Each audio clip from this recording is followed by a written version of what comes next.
Hey guys, welcome back to the channel where I cover missing persons, unsolved cases, crime news, and more.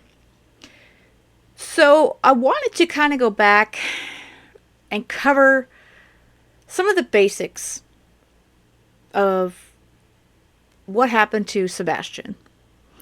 Now, obviously, I'm not a detective, I'm not a lawyer, I'm not a searcher, and all that sort of stuff, but I did a video of the timeline, and I want to go back and just kind of see what we know, what we do know, and then start looking through some of the videos with Chris and Katie Proudfoot, and as well as Seth Rogers. For this particular one, I'm going to just go through some basics and then go through the interview that the Proudfoots did with Nancy Grace. And like I said again, I plan on starting going through some of the other videos because sadly, it's been now just over 3 months and it doesn't seem like there's any more answers as to what happened and where is Sebastian. So what we do know is Sebastian is a 15-year-old. He disappeared from his mother and stepfather's home in Hendersonville, Tennessee on February 26th. And that is the home of his mom, Katie, and his stepfather, Chris Proudfoot. There were no signs of a break-in found at that home. And now that has led officials to believe that Sebastian potentially left the home on his own. Now, my opinion on that, not necessarily that, but we'll get more into that. Now, the teen's shoes were still at the front door, as well as Sebastian's Nintendo Switch was where he left it, and his phone was still in the kitchen.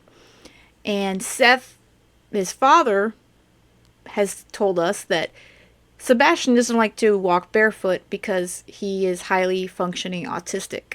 So the fact that he had left his shoes there, a little odd and suspicious. And Katie, his mom, is stating that there were no other shoes missing. Whether or not I believe that, I don't know. And as far as Katie is concerned, his mom said she heard a thud from his room around 10 p.m. About an hour after he had went to bed. She stated that she called out for him to keep it down, and he responded, and she told him to go to sleep. And it wasn't until the next morning when she went to go wake up Sebastian for school that she noticed that he was just gone.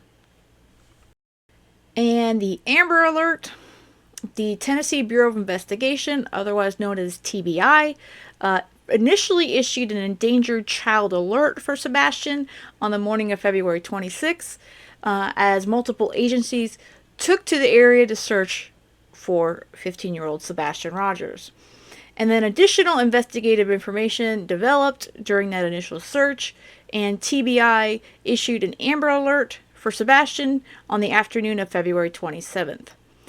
An Amber Alert is issued when there is reasonable belief by law enforcement that an abduction has occurred and that the child is in imminent danger of serious bodily injury per the Department of Justice. So we have a lot of times where we get endangered child alerts, missing child alerts, but there is criteria before it becomes an Amber Alert, and Sebastian's met that criteria, and they boosted it up to an Amber Alert the next day. And notable finds or information that has been discovered in these 3 months. On April 1st, Sebastian's father, Seth, was leading a search team that allegedly found a pair of glasses that appeared to be his son's near Gallatin, Tennessee, which is about 14 miles from the Proudfoot home in Hendersonville. Authorities have since revealed that the glasses were not believed to be of Sebastian's. So those were ruled out that they belonged to missing 15-year-old Sebastian Rogers.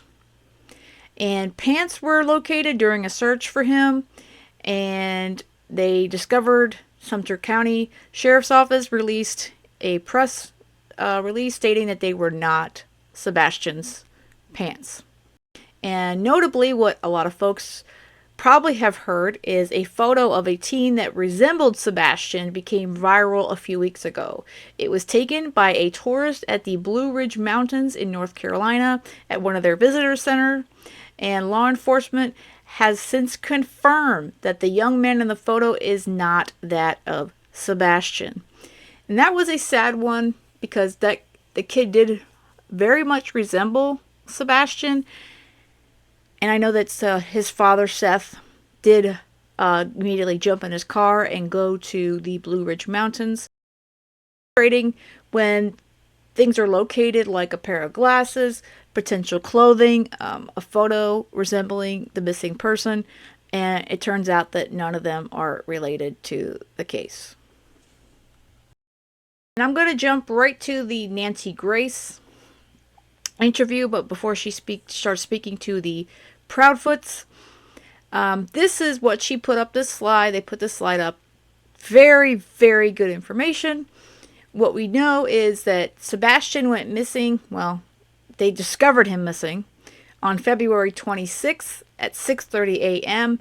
This is when Katie Proudfoot states that she discovered he was not in his bed. He was not in the home. According to his mom, he was last seen wearing black sweatpants, a black sweatshirt, glasses, and no shoes. Mom also has informed that Sebastian left with a small flashlight. And again, the Amber Alert was issued on February 27th. The search was scaled down on March 4th. And also of note is that a Kentucky landfill was searched back on March 7th. So there has been a lot of movement in the case to find Sebastian, but a lot of it's just come up empty. Katie and Chris Proudfoot. This is Sebastian's biological mother and his stepfather, who were in their home with Sebastian when he goes missing. To both of the Proudfoots, thank you for being with us. I want to go straight back to when Sebastian goes missing. Miss Proudfoot, I understand that the day before, which would have been Sunday, if I've got the information correct, that you guys went out, you went to dinner, you went to somewhere, I believe you said BJ's, where he had a, quote, colossal popcorn. Then you came home that night, and around 9 p.m., you tell Sebastian to go to bed. He says, okay, and goes to his room. Is that correct? Yes, ma'am. That night, I understand from previous statements you've made that you went to bed around midnight. Is that correct? It is. And to you, Mr. Proudfoot, Chris Proudfoot, did you also go to bed at midnight, or before or after? No, ma'am. We went to bed around the same time because we were on the phone together. And He was not home. please excuse any of my questions. I'm simply trying to find out more about that night. Do you two sleep in the same bedroom? He wasn't actually in the home at all that weekend. You were not home. No, okay. ma'am. So where were you, Mr. Proudfoot? I was in Memphis, Tennessee. How far away is that? 3 hours and 37 minutes from doorstep to doorstep. And what were you doing in Memphis? Working. Where do you work? I'm currently working, or was working, at the St. Jude Children's Hospital construction project. Yes, I'm very familiar with St. Jude's. You said you were working there. Are you no longer working there? Right now, that's up in the air. Okay, again, this was a little bit earlier on in the case, but I personally love Nancy Grace. And of a side note, I'm going to CrimeCon later this week, and I cannot wait to meet Nancy Grace. More on that at the end of this video. Back to Sebastian. So Chris was not home. He was working, and Allegedly, he and Katie were on the phone for hours talking to each other, and that has since been seemingly confirmed. So I don't think Chris is involved. That's my personal feeling. Is it potentially possible he knows something? Yes. But in my opinion, the one who has to know is the one who last saw Sebastian. So that would be Katie. Just like in the Summer Wells case, okay, the last adults to see Summer were Candace and Grandis. And it always comes back to who last saw the child. So, in my opinion, she has more information than she is willing to give out. Katie. Well, you've been gone ever since Sebastian went missing, so I understand. When you are home, do you two sleep in the same bedroom? Yes, ma'am. Yes, ma'am. Is this a 3-bedroom home? Yes, ma'am. Where is your room as it relates to Sebastian's room? It's on the opposite end of the house. The master bedroom's on one side, and the other 2 bedrooms are on the other side of the house. Okay, so your master bedroom is on one side of the house and Sebastian's room is on the other side of the house. Is that correct? Yes, ma'am. Okay. Now, you have a 3rd bedroom that I believe you keep for your other daughter. Is that correct? Yes, ma'am. Is that Faith? Is your other daughter named Faith? Yes, ma'am. Okay. So where is Faith's bedroom as it relates to Sebastian's bedroom? It's in the back side of the house. Sebastian's bedroom is So in the it's- front side of the house. Okay. So his bedroom is away from Faith's bedroom and away from your master bedroom. Is that correct? Yes, ma'am.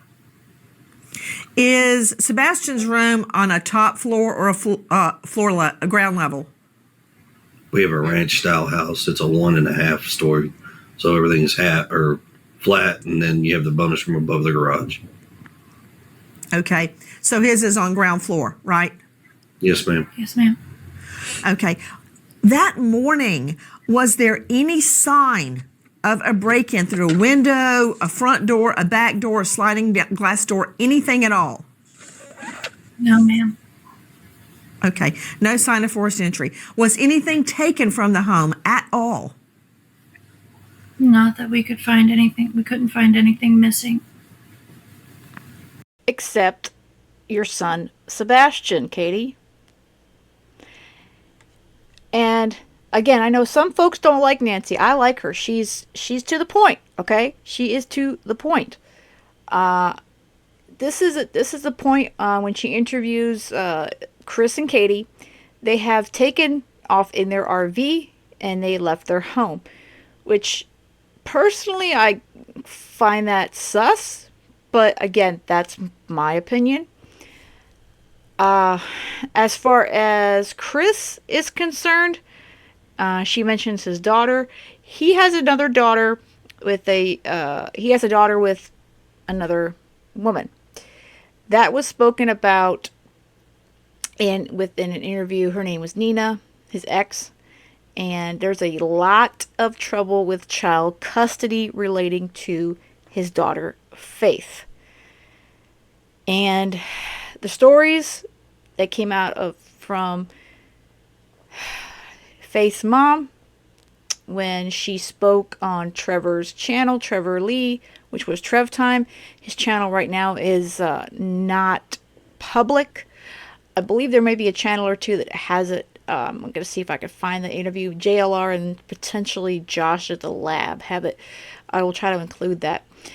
That to me, when I listened to Nina talk, that was very enlightening to me. And that told me a lot about Chris Proudfoot and his parents, the Bowersox.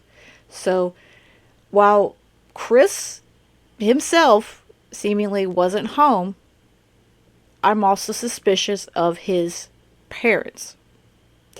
Again, there's a lot of suspicion to go around when it comes to where is Sebastian. I want to circle back to Sebastian's shoes regarding if anything was missing. Do you have a burglar alarm? No, ma'am. Do you have a Ring doorbell cam? No, ma'am. And that is suspicious in of itself. Because Katie was working for, I believe it was Brink's Security. And how do you work for a security company, don't have a security system, or a Ring doorbell, something? They since have that up at their home, whether they've been there or not. But you work for a security company and you don't have security on your really nice home. And trust me, their home is a very nice house. Okay. Have the two of you taken a polygraph? I have. I have not. Would you be willing to? I've offered and volunteered on many occasions to take a polygraph, and I was told directly by law enforcement because of my whereabouts, I did not need one. I understand. Miss Proudfoot, did you pass your polygraph? I did. Those questions out of the way. Was Faith in the home when Sebastian went missing? No. No, ma'am. Does anyone else have a key to your home beside your immediate family? No. No, ma'am. That night, Miss Proudfoot, at midnight when you went to bed, what did you do until midnight? I had been reading a chapter that I needed to, and I had been talking to my husband on the phone. I was falling asleep on him, so that's when he told me it was around midnight. He told me to go ahead and put the dogs up and go to bed. And that's what I did. I got up, put the dogs where they sleep, and then I myself went to bed. Where do they sleep? They have a big pen. A pen, is it inside or outside? Inside. Inside. That reminds me of another question. Do you guys have a motion sensor light or lights on the outside of your house? Yes, we do have lights on the outside of our house. Did they activate that night? They're not motion censored. We have lights. Were they but not on that motion night? censored. No, Okay. ma'am. Were they on that night? So the lights were out the whole night? Yes, ma'am. We don't typically turn the floodlights on. The look on her face right here, priceless. It doesn't help, Katie, if you don't have cameras, security system, motion sensor lights, floodlights, any kind of security or something to keep an eye around your home. It doesn't help find or figure out what happened to your son. It doesn't. And with the fact, like I said, they live in a very nice neighborhood. It's a very nice home. And I will post a photo of it if you haven't seen it. And it's not a cheap house. But why do you not have a security system when you work for a security company? Well, she did. Anyway. Were there any lights outside the house on at all? Just my little solar lights that we have in the garden. There's Yep. 2 lights on the side of the house above the garage that are on at all times. Oh, yeah, those are on. Oh, there's a light above the garage. It's on at all times? There's 2. Yes, ma'am. Okay, so those lights were on? Yes, ma'am. Okay. The reason I'm asking is because I heard you say earlier, Mr. Proudfoot, that your neighbors have been very, very forthcoming with their Ring camera info. And I was Yes, ma'am. trying to determine if any lights were on, what, if anything, they may have caught. But I understand from your previous interviews that nothing of any evidentiary value was caught. And also, in another statement you gave, I understand that the video of the 2 flashlights, and I'm saying that with air quotes, that's not exactly what that was at all. We now don't believe that 2 flashlights were observed around your home. Is that correct? Yes. You're very correct. Okay. Question regarding your vehicles. Ms. Proudfoot, what make and model do you drive? I drive a Infinity SUV. Year? 2017. And, sir, what do you drive? I drive a diesel truck, Chevrolet. Year? I don't remember off the top of my head. I think it's a 2021, I think. So your Infinity SUV was parked in the garage or outside the garage that night, Ms. Proudfoot? In the garage. In the garage. And Mr. Proudfoot, your vehicle was on location in Memphis. Is that correct? Correct. Okay. So there's only one car at the home. Is that right? There was actually a work vehicle in the driveway at the time as well, but it hasn't moved. We can't give out that information because we don't have permission from her work. I don't understand that. What? About the make and model of the vehicle. I have a work van that was also parked in the driveway. Why is that? If it's out in the driveway where people can see it, why is that privileged information? We just don't have permission from her company to divulge that information. Have you asked? No, ma'am, we have not. Nobody's asked us So that that question. was- to be honest with you. Okay, so you have a work van. Question to you, Ms. Proudfoot, what do you do for a living? I am an installation technician.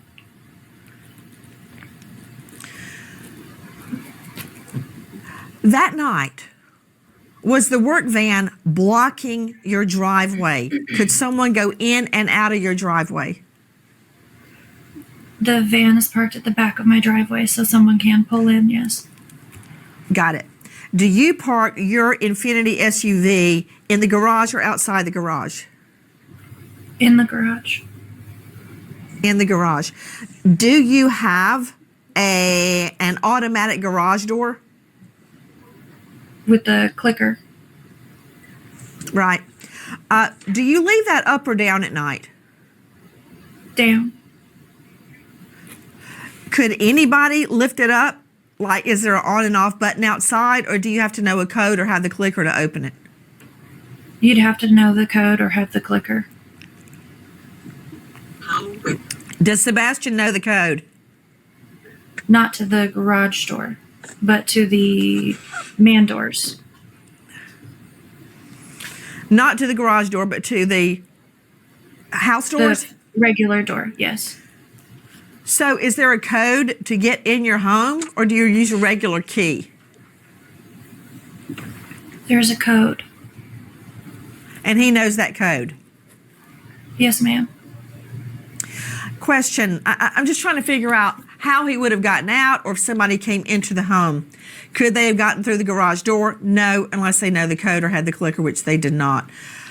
Do you lock your doors at night? Yes, ma'am.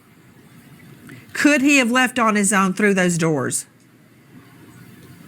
He could, yes, ma'am. But I heard in another interview where Mr. Proudfoot said he was not a, quote, wanderer. He didn't wander around. He had never left the home before on his own. Is that right? Correct. We haven't had issues with him running or taking off in the past. Okay, let me ask you a couple of questions regarding the doors. Do you have any home surveillance, anything at all that would have given us an idea or a clue if the door had been opened or not, or a window?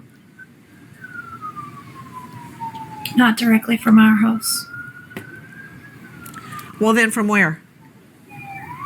That's what we were hoping, that neighborhood ring cameras and may have picked something up. Gotcha. I want to go back to that night. You said you were up till midnight. You were reading something. What were you reading? A chapter for school. A chapter for school. Are you in school? I was, yes, ma'am. I've since dropped my classes for the time. What are you studying? Business administration. Gotcha. Where do you go to school? DeVry. So that night you go to bed at midnight after you've been talking to Mr. Proudfoot on the phone. You put the dogs away in a cage, a crate, inside the home, and you go to bed. Did you check on Sebastian at that time? I did not. Okay. Do you normally? Not typically. Since he's gotten older, I've not been checking on him as frequently throughout the night because normally he's good to go in his room once he goes to bed. Earlier you had stated you heard a noise in his room before you went to bed. What time was that? Around 10 o'clock. 10 p.m. What did it sound like? Just a thud. A thud.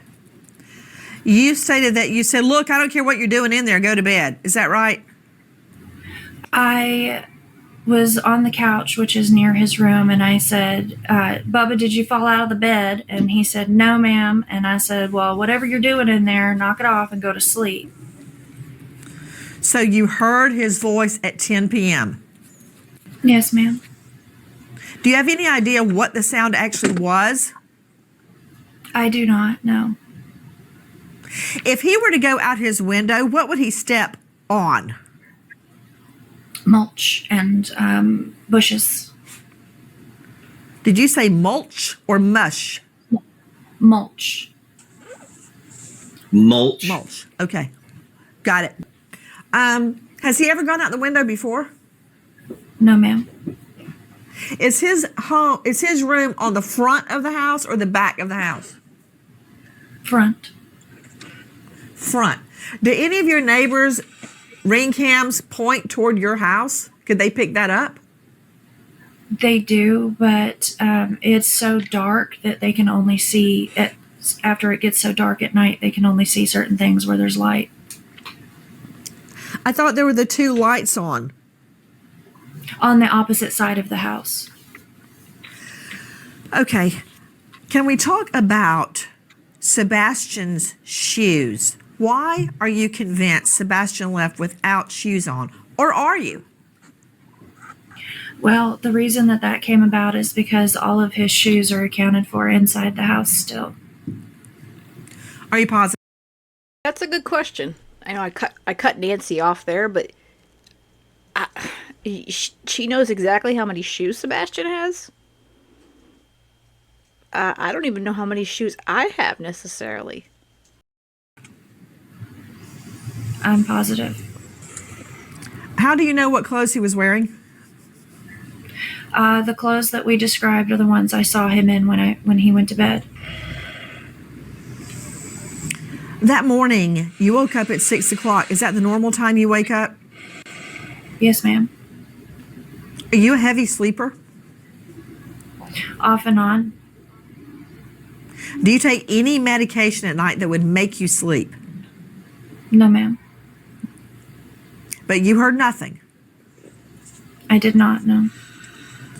So we know he is alive and well at 10 p.m. At 6 a.m. he's gone. You say he's never left before. Is that right? Correct. He's never run off before. And could I confirm, where was his bio dad at the time he went missing? I believe he was at work in Nashville. Had there been any family argument or altercation prior to him going missing? And yes, Seth, his biological father, was confirmed to be at work, and he works at a correctional facility, so he was on multiple cameras. So Seth was at work. No, ma'am.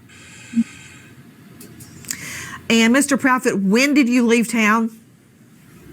Early February. So you had been gone for days before he went missing. Is that correct? Correct, Weeks. ma'am. Had you visited home since you left? You said from when I initially left? Yes. Yes, ma'am. I came home February 26th, the morning I was told that he was missing. From the time that you left for the job in Memphis to February 26th, did you visit the home? Yes, ma'am. When?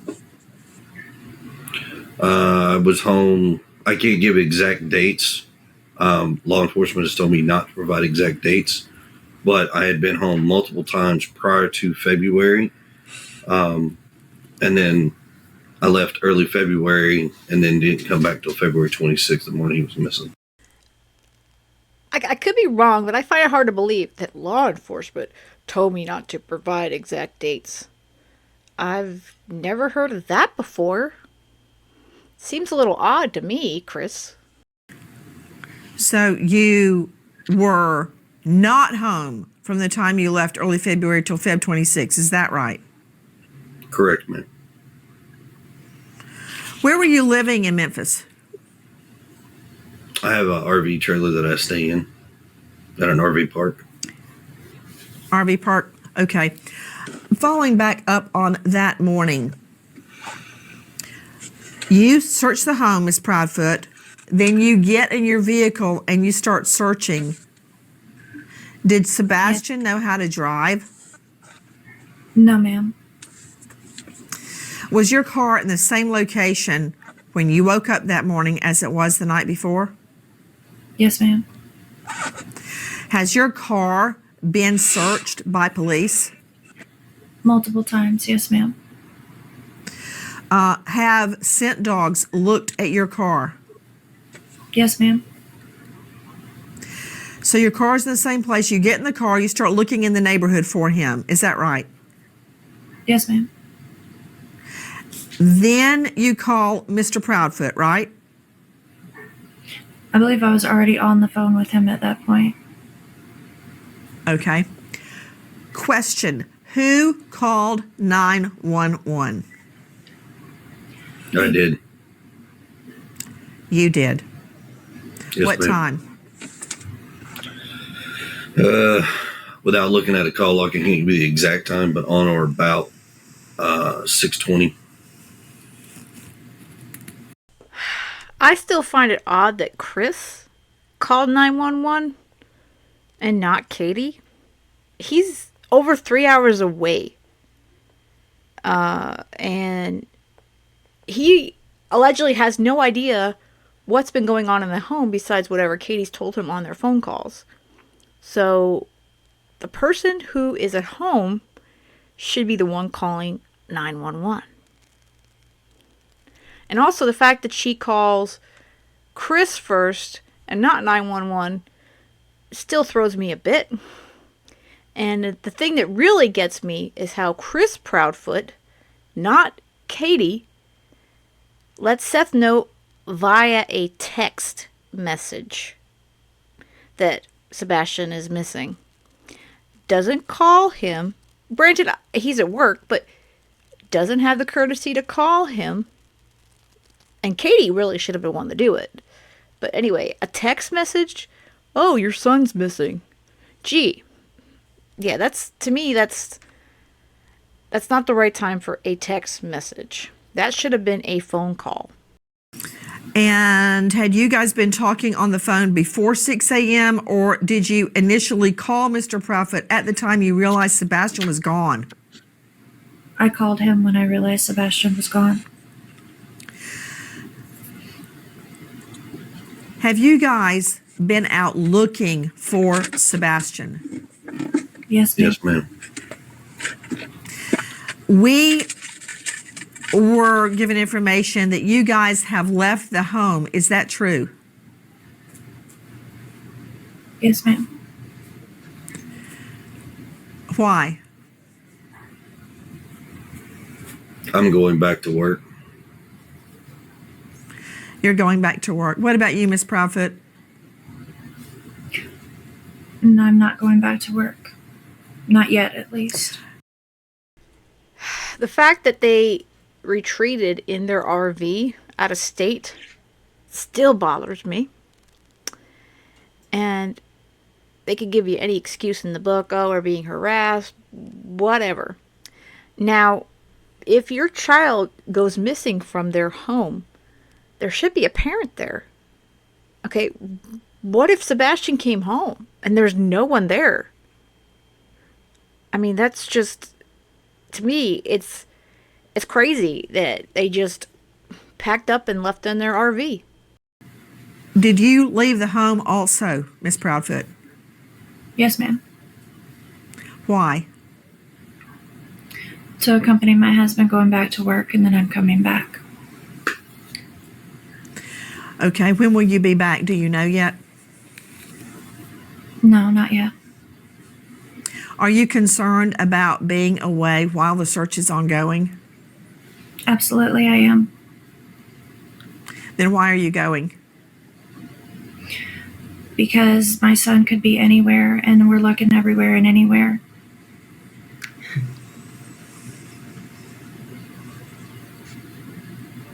I've got a question for you. Yes, I want ma'am. to find out about Mr. Proudfoot hitting Sebastian with a belt. What happened? That was actually several years ago, and it To was Mr. Proudfoot. To Mr. Proudfoot. To Mr. Proudfoot. Yes, Mr. ma'am. Proudfoot, what happened? Again, I love Nancy Grace. See, this whole time, Katie's kind of, oh, I don't know. And she's not really wanting to say much. And now, as soon as she changes the subject a bit to being hit by Chris, his stepfather, which I don't think ever should have happened, but that's a side note. She wants to answer for him. No. This time, she wants Chris to talk. Oh, I'm sorry. I misunderstood. I thought you were asking Katie. Sebastian had gotten in trouble. He got caught lying. And I had asked him, I said, hey, you got to have a punishment for this. He says, yes, sir. I said, okay. So I gave him a swat with a belt on his buttocks on the outside of his clothes. One swat. What did he lie about? I honestly don't remember at the time, but it was probably something dealing with school because that's majority where his issues lie. Did he have other issues at school? Some behavioral stuff, but nothing too crazy. What kind of behavioral stuff? He has a hard time. He's awkwardly socially blending in with students. So it's a little, he's trying to figure out how to do it, but respecting people's space. He gets a little too close. And then kids don't really accept that too much. So it kind of causes an issue. But he'll not stop and he continues on. So then it causes an issue. And instead of being honest about it, he'll lie like, no, I didn't. Okay, Sebastian. We're lying about doing Was more. that the first time? Was that the first time you had ever hit him with a belt? Yes, ma'am. The one and only time, actually. When was this? Years ago, ma'am. Any idea how many? 3, 10, 1? It probably at least 3 years ago. I don't understand how that turned into a CPS or Child Protective Services complaint. How were they alerted that you hit him with a belt? That did not turn into a CPS service call.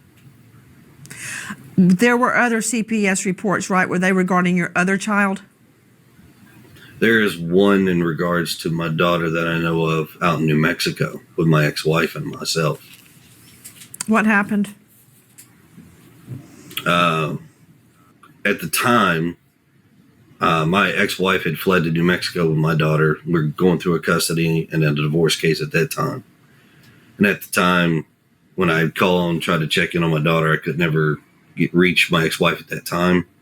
So a welfare check was requested. Law enforcement told me to call CPS if I had concerns. So I called CPS.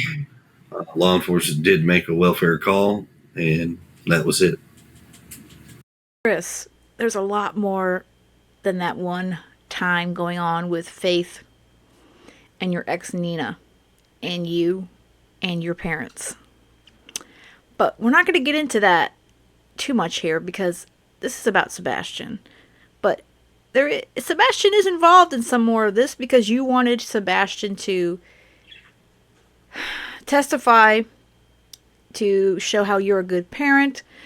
Yet there were other issues where you did not want Sebastian around Faith. So lots of issues with Chris involving children, in my opinion. Then how does that turn into a CPS complaint against you? I have no idea, ma'am. There's a lot of misinformation out there right now in regards to my New Mexico case that actually has no relevance to the Sebastian case. Then was there even a CPS complaint against you in New Mexico? Not that I am aware of. And my attorney and myself are well educated on my case, and there's nothing that we know of. Was there a TRO taken out against you regarding Yes, ma'am. your daughter? Not a TRO, but a TPO. A temporary protective order. Why was that taken out? So in regards to that case, my ex-wife had a TPO put against her in Tennessee at the time. When we went to court, that got dissolved. I was ordered to hand my daughter back over to my ex-wife at the time. She gets in a truck. She fleds to New Mexico. 2 days later, she files one in retaliation.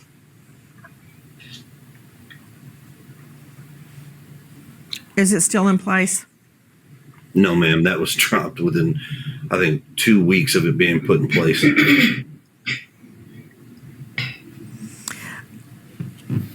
I've got a question about the belt incident. You're telling me that was the only time that you ever hit Sebastian with a belt. Yes, ma'am. And you're also telling me that did not make it to CPS?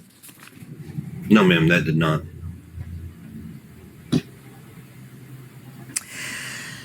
Question. Yes, ma'am. Regarding Faith's furniture. Yes, A few ma'am. days after Sebastian goes missing, did you replace furniture in Faith's room? No, ma'am. I have not replaced any furniture in my daughter's room. Is there any new furniture in the home? Yes, ma'am. There's a bed that was given to me, and it's currently in my garage. Has anything been taken out of the home? No, ma'am. I was curious about a statement that Miss Proudfoot made earlier that canine dogs hit on the barn around the home and near a retention pond. Did that happen? I'm not sure about the barn, but the retention pond, yes. Because law enforcement says the dogs did not hit. But Miss There's been Proudfoot says they did hit around the retention pond. So there's been a lot of miscommunication in regards to what is and what is not. To help clear that up, law enforcement has actually spoken directly with me, showed me a few things. What I can tell you is from day one, there was 5 dogs that started the scent for the search. And then after that, from the next 8 days out from that, there have been dogs from all over the country that have come in and done searches and had sent hits in various locations. But I would say a certain percentage of them tend to go toward the same spot, which would have been a retention pond. So the law enforcement dogs did not hit on the retention pond. Is that what you're saying? No, I'm saying they did. There was at least 3 that I know for a fact that did hit on the retention pond. And the pond has been drained, correct? And there was nothing there. Yes, ma'am. They have walked it, drained it, and there's nothing. The retention pond was only knee deep anyways. On one occasion, Mr. Proudfoot, you stated that you and Mrs. Proudfoot have been, quote, vetted and cleared of foul play. That was stated on Chronicles of Olivia. Is that true? What do you mean by that? Yes. So after working with law enforcement of all agencies, they have actually told us that there is no foul play, no nefarious issues. We've been cleared of all wrongdoing. We are working extremely cooperative with all law enforcement agencies at any point in time that they've called, come to the house, anything. Okay, they have said that they don't believe there's foul play, which I don't agree with necessarily. But they have not cleared either one of you. Okay? They never said that. Not at all. Everyone is a suspect or a quote unquote person of interest until they're not. And they haven't gotten to that point yet, Chris. Everything's on the table right now, as far as I understood it. Was Sebastian angry or upset before he disappeared? No, ma'am. Not to my knowledge. What is your theory about where is Sebastian? I wish I knew where he was, to be honest. Your theory. I think it's possible that someone has my son. Why?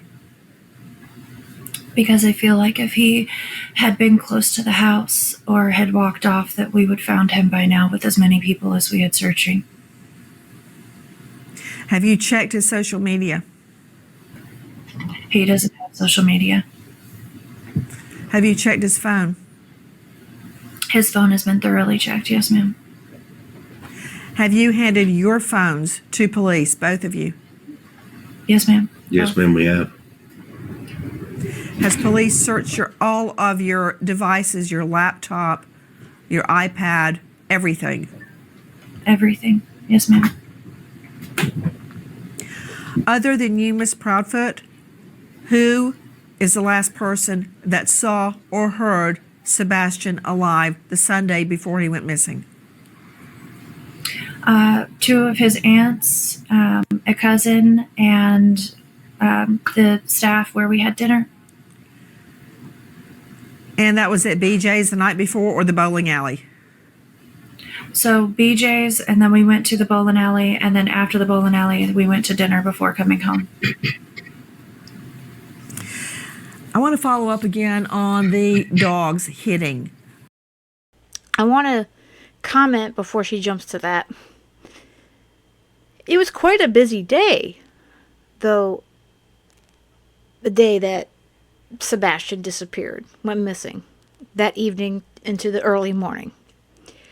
And following these cases, it's always a busy day. It's always an unusually busy day when someone goes missing. It just seems like there's a lot going on. So that, to me, is hard to dismiss. Earlier, Ms. Proudfoot had stated the dogs hit around the house, the barn, and at the retention pond. Is that correct? I don't know about the barn, but I do know that they did track to the pond, yes. Did the dogs also hit around the house? Yes, ma'am. On the outside of the house? Yes, ma'am. Were they scent dogs or cadaver dogs? They brought in both cadaver and tracking dogs. Which dog hit? A cadaver dog or a scent dog? Scent dog. It's all been scent dogs that have hit. The cadaver dogs have not hit on anything that we know of. What do you believe Sebastian was wearing when he disappeared? And would that have been what he slept in? Yes. So the clothes, the black sweatpants with the white stripes and the long sleeve black shirt, that is what he went to bed in. And the reason that I believe he was still wearing those clothes is because when we searched, I did not find those clothes in the house. So I have to assume that that's what he was still wearing. I'm sorry, I couldn't hear you. Did you say that's what he wore when he went to bed? Yes, ma'am. Joining us right now, in addition to Katie Proudfoot and Chris Proudfoot, the bio mom and stepdad of Sebastian, an all-star panel. First to Brian Trasher joining us, Vice President of the Cajun Navy, who has joined in the search. You can find them at CajunNavyRelief.com. Brian, tell me what you guys have been doing. So we've had a canine, our own canine team who is already participating in the search for Riley Strain, up there searching around. We've talked with the lead investigator with Tennessee Bureau of Investigation, Agent Simmons. We've talked a lot with him and trying to coordinate efforts, because we always try to coordinate with law enforcement and make sure we're not getting in the way, duplicating efforts, or putting out any. You know what, Mr. Trasher, let me just cut the chase here. Isn't it true that this weekend, pursuant to your search, that cadaver dogs hit in an area that had been closed off because of a prior hurricane, and it is on federal property? Bones and other items were found at that time. I found that very odd, as it would relate to Sebastian. Even if it was Sebastian, his body would not have been skeletonized at this time. Can you tell me now that what was found over the weekend is not connected to Sebastian? Yes, no? No. Not connected to Sebastian. That hit was, yeah, that's correct. That hit was not connected to Sebastian. Okay. Joining me also, in addition to Brian Trasher, who has been leading the Cajun Navy in its search for Sebastian. Hold on, Brian. Other than those hits, have there been any other dog hits in and around the home or elsewhere?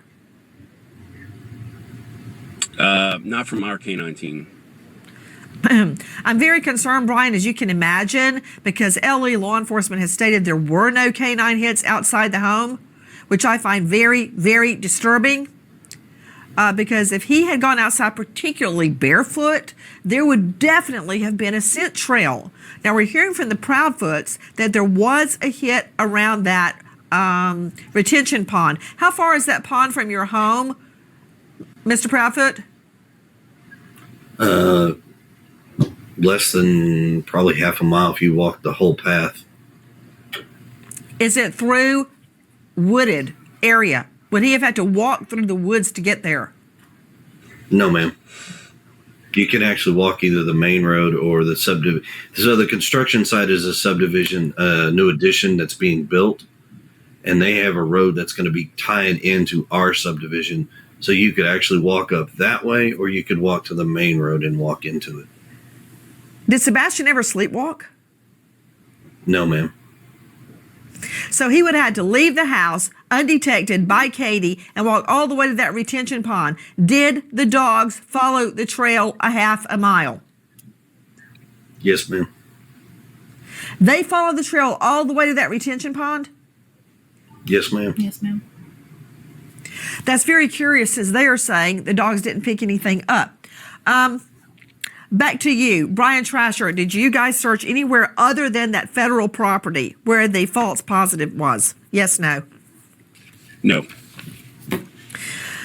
Joining me is Courtney Lasky, high-profile behavior analyst, autism expert, chief clinical officer with Little Starts Therapy. Courtney, thank you for being with us. At this juncture, we know Sebastian to be most likely with people he doesn't know, if in fact he is still alive. How would that affect a young boy with autism? It would affect him greatly. Based on the diagnosis of autism, we know that they typically have deficits with communication, social skills, and they display some rigid and repetitive behaviors. If, in fact, he is with someone else who does not know him well, that would be entirely out of his routine. He could be engaging in behaviors that he hasn't engaged in before. He could be looking for an escape. He could be looking to get out of those aversive situations. We know that not every autistic individual will wander, but those who do wander, 36%, it's to get out of an aversive situation. It's to get away from something that's overwhelming or overstimulating to them. Ms. Proudfoot, does he know your phone number? Can he call you if he could get access to a phone? We have gone over my phone number. I don't know that in a high stress time he would remember it, but yes, I have taught him my phone number. Was he ever allowed to go visit friends' homes? He didn't get invited, but had he been, yes, we have had play dates in the past. Would he go there on foot? No, ma'am. Everyone is concerned, but let me remind everyone that law enforcement is under no duty at all to tell us or anybody else, including the Proudfoots, anything. They are not representing the Proudfoots. They are representing justice, and they will do what they have to do. The fact that they're not giving us a blow by blow is their business. Does it mean they're stymied? I don't know. Does it mean they know more than we think they do? I don't know the answer to that.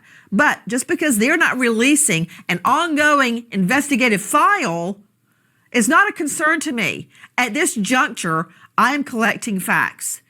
That's what we need, to collect facts. And she's correct. Law enforcement, they're not going to release, they're not going to show all their cards.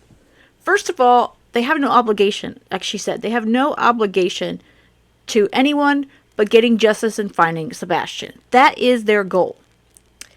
And sadly, even though we're looking back here, sadly, you've got Seth and Chris and all these other folks that have been involved, mostly the family, okay? While I would hope they mean well, okay? But they're not exactly staying quiet. Some of them are jumping on in the media. They're jumping on other channels on YouTube. And why would the investigators working on this case give them information that may be extremely vital? You know, sure, they're going to give them certain updates, but they're never going to reveal everything to a family. Hell, that they never have yet to reveal everything to Brandy, Neil, and Tyler. As concerned to Michael Vaughn, missing Michael Vaughn. Okay, and that is 110% foul play. Okay, he was kidnapped, but they're not going to reveal all that because they want justice for this missing child. And that's the way it is in every single case or situation. So you don't want that. I mean, sure, the families want to know everything, and we all want to know stuff, but law enforcement's not going to tell us half of what they know. What we're going to get are little tidbits here and there. Confusing. You know, sometimes, Lauren, when we try to put together a puzzle, but we're missing a few pieces and we don't know what piece we're missing, you can't put the puzzle together. We're missing things from this puzzle. And right now, I'm on a fact-finding mission. I am pointing the finger at no one because I want to find Sebastian. Bingo. That's what I am going back, and I may be more efficient at one time than another. And again, I'm going to post this exact link here in the information of the video because I'm going to cut this short. But Nancy is on a fact-finding mission, and that's what we all need to be doing. No, we're not. Again, I'm not a detective. I'm not law enforcement. And we need to make sure we know our boundaries. We need to make sure that we are just advocating for Sebastian. But in that way, we need to be prepared to see that there's a lot of crap to sift through to get to the truth. A lot of crap. And just like Nancy stating, I want to know the truth. What happened and where is Sebastian? Let's get to the truth and find this 15-year-old. And that's the goal. And I'm on Team Sebastian. I'm not on Team Proudfoot or Team Rogers or whatever teams that people want to toss out. You know, I'm on Team Sebastian. I want to do anything I can from my little corner. Okay, we're gonna all be out here. We need to make sure that we are on Sebastian's side. And to be on Sebastian's side, we need to just be advocating for him and looking for the truth through facts. So this is kind of, like I said, just the start of all this. I need to sift through a lot more. I want to go through some of the interviews and such. If you have any facts you want to pass along, please do. You can comment them in the comments and let me know what you think always. I'm always out for respectful discussion. Always, always. And if you have any information, you can drop me an email. My email is in the information of every single video. But let's help bring Sebastian home. Now, before I close this out, I do want to note that I am heading to CrimeCon this week. So there's probably only going to be about one more video for a few more days. And I'm hoping to get one more out before I leave town, covering the trial tomorrow, testimony in the justice for Corey Micolo, the trial against his monster dad, Christopher Greger. But beyond that, just kind of bear with me. I'm going to try to post some stuff on the community tab. I'll see if I could do some short videos there. But content's going to be a bit low in the meanwhile. But please keep sending your comments and all the videos. Let me know what you want to see next week and that sort of stuff. Again, let's advocate for these victims. That's what we all need to be doing. All right, guys, I hope you have a great rest of the day. And most of all, stay safe.